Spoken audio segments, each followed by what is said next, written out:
RMP అంటే doctor కాదు, కానీ హాస్పిటల్ నడుపుతారు. దాన్ని ప్రాథమిక ఆరోగ్య కేంద్రాలను పెట్టుకోవాలి అని అంతకుముందు కోర్టులు ఇచ్చినటువంటి సూచనతో అదే నడుపుతుంటారు. కాకపోతే ఇంజక్షన్లు చేయకూడదన్న చేసేయడం ఇవన్నీ సహజంగా జరుగుతుంటుంది.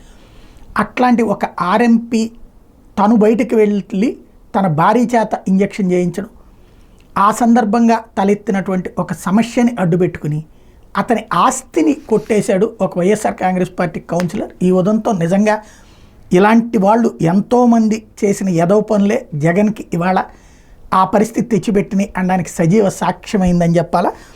కత్తులతో బెదిరించి ఆర్ఎంపీ ఆస్తి రాయించుకున్న కేసులో తెనాలి పట్టణ 33వ ward councillor municipal councillor Mohal Rahmat Beg alias Mughal Ahmad, అతని సోదరుడు ఫయాజ్ బేగ్, బంధువు జాన్ సైదాల్ని 3వ పట్టణ పోలీసులు సోమవారం అరెస్ట్ చేసి న్యాయస్థానంలో హాజరుపరిచారు.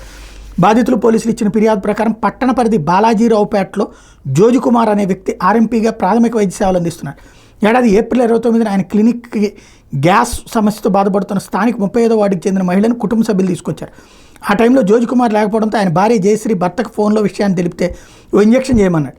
ఆ ఇంజక్షన్ జయశ్రీ మహిళకి చేసిన కొద్దిసేపటికే ఆమె అస్వస్థతకు గురయ్యారు. దీంతో ఆమె కుటుంబ సభ్యులు జయశ్రీని తిట్టగా ఆమె కంగారు పడి భర్తకు ఫోన్ చేశారు. ఏదైనా వైద్యశాలకు తీసుకెళ్దామంటే మేము ప్రభుత్వ వైద్యశాలకు వెళ్తామని చెప్పేసి వాళ్ళు చెప్పారు.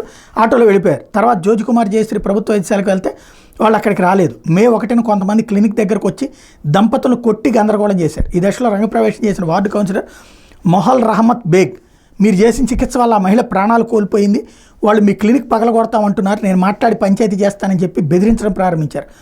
జయశ్రీ బంగారు నగలు తాకట్టు పెట్టి 5 లక్షల రూపాయలు నగదిచ్చారు. కొన్ని ఖాళీ కాగితాలు ప్రామిసరీ నోట్ల మీద సంతకాలు తీసుకున్నారు. ఫైనల్ సెటిల్మెంట్ అంటూ మే 2న మొఘల్ రహమత్ బేగ్, ఫయాజ్ బేగ్, జాన్ సైదా కత్తులతో బెదిరించి బాలాజీరావుపేటలో జోజికుమార్ ఉన్న 36 గజాల స్థలం, అందులో చిన్న నిర్మాణాన్ని మొఘల్ రహమత్ బేగ్ పేరు మీద రాయించుకున్నారు. ఆ తర్వాత ఎవరైతే చనిపోయారని బెదిరించి ఇదంతా చేశారో ఆ మహిళ జీవించే ఉందని దంపతులకు తెలియడంతో ఇదంతా కావాలని జరిగిన కుట్రగా నిర్ధారించుకుని ఆదివారం పోలీసులు ఫిర్యాదు చేశారు. ఎస్ఐ వెంకటేశ్వరరావు ఆధ్వర్యంలో పోలీసులు ప్రాథమిక దర్యాప్తు చేసి కేసులో తొలి 3 అరెస్ట్ చేశారు. క్లినిక్ దగ్గర గొడవకి చేసినటువంటి వాళ్ళు ఇతరుల మీద చర్యలు తీసుకోవాల్సి ఉందని పోలీసులు వివరించారు. కౌన్సిలర్ మొఘల్ రహమత్ బేగ్ మీద గతంలో కూడా పలు వివాదాలు ఉన్నాయి. ఇట్లాంటి దౌర్జన్యకారులే ప్రధాన ప్రమాదకారులు అయ్యారన్నమాట.